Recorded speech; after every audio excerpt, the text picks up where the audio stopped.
This is BBC One in the southeast.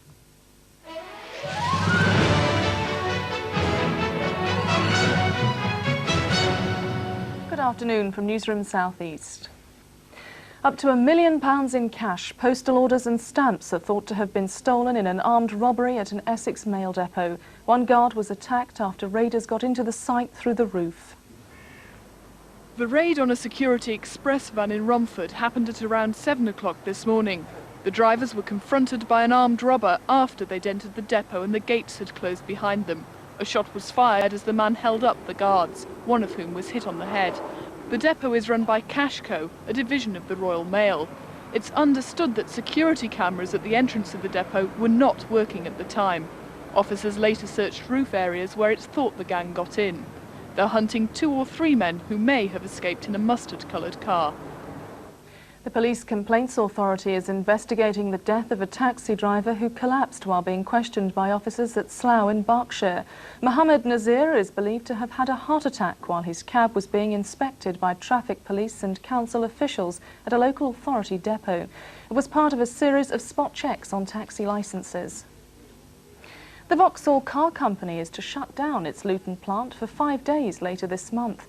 It comes in the wake of a downturn in European sales which is affecting the entire industry. This week, Vauxhall took over the leadership of the UK car market for the first time ever. The Astra was the top-selling car in July, and the company's market share topped 23%, knocking Ford into second place.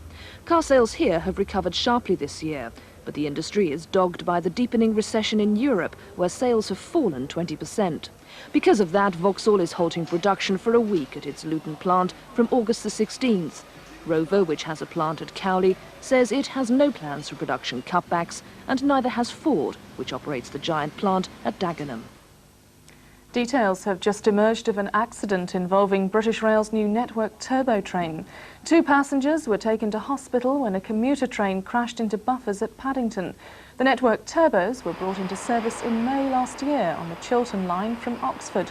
British Rail has launched an inquiry and is carrying out tests on the train involved in the crash early yesterday. And that's it. Now let's look at the weather with Peter Cockcroft. Thank you very much, Sharon. Good afternoon. The clouds have been steadily increasing across the region this morning. There will still be some glimpses of blue sky this afternoon, though. A little bit more in the way of cloud to the north of London, and that thicker cloud could bring some light showery rain. Now, tonight should be a dry night right the way across the region. Some clear skies as well. Temperatures between about 12 and